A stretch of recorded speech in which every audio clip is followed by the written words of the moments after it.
All right, let's talk about wget.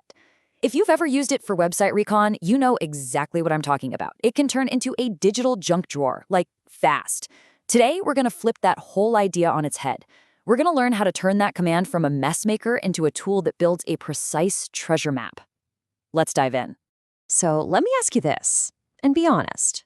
When you mirror a website for recon, what are you really creating? Is it a clear map you can actually follow? Or are you just, dumping an entire messy digital room onto your hard drive? It's a super common frustration, but don't worry, we're gonna fix it. And this quote right here, it just nails the problem perfectly. The whole point of mirroring a site is to clarify it, to make it easier to analyze, not to create a second, equally confusing website that you now have to spend hours auditing.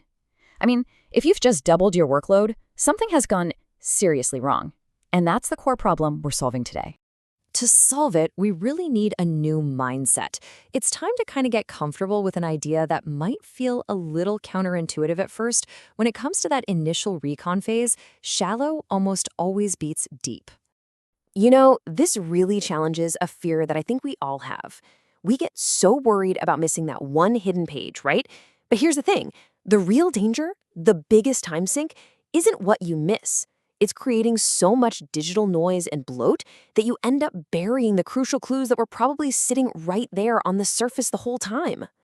And this just lays it out so clearly. It's a tale of two mirrors. The old way, that deep, recursive mirror, it just gives you data bloat, hours of painful auditing, and you completely lose the important signal in all that noise. But the smart way, the shallow mirror, you get a focused scope that you can analyze in minutes because you're putting the signal first. It's all about working smarter, not harder. Okay, now let's be real for a second. This isn't a silver bullet for every single website out there. This focused, shallow method really shines on static sites, in controlled lab or CTF environments, and basically anytime your main goal is just to quickly map out a site structure. Think of it as a specialized tool for a very specific and very common job. So how do we actually do this? Enough theory, right? Let's get practical and walk through the 4-step strategy that's going to get you that clean, actionable mirror. It's actually a beautifully simple, iterative process. Okay, step 1, you start small. I mean, really small, with a very low recursion depth. Just grab that first layer. Step 2, you read the shape. Just look at what you downloaded. Are there any interesting patterns, weird file names, or directory structures? Then, step 3, you expand your search only where you find those promising clues. And finally, and this is key, the moment you start pulling down more noise than signal, stuff like CSS and JavaScript files, you stop.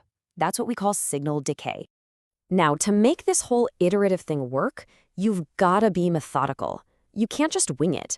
Before you even think about rerunning wget to dig a little deeper, use a checklist like this. Keep a running list of your target files and directories, track any interesting offsite links you find, and, this is the most important part, build your list of filter rules to exclude all the junk you've already identified.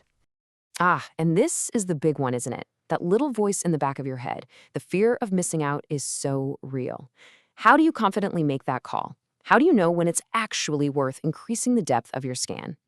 Well, the answer is a super simple decision guide. It basically works like this. If you find a genuine, juicy new clue, like an admin/directory or something similar, then you expand your search, but specifically on that path. But if all you're getting back is noise, CSS, JavaScript, stock images, you stop. You don't go deeper, you just add that noise to your filter list for next time.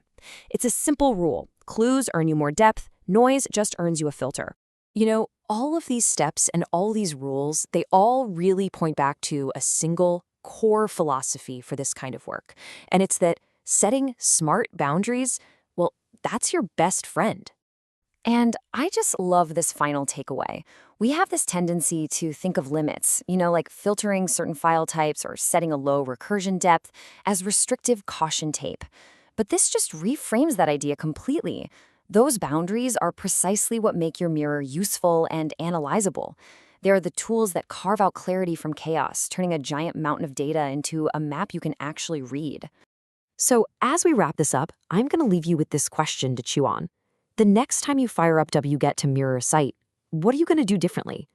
Are you going to build another junk drawer? Or are you going to use these principles to craft a mirror that truly clarifies and actually helps you find what you're looking for?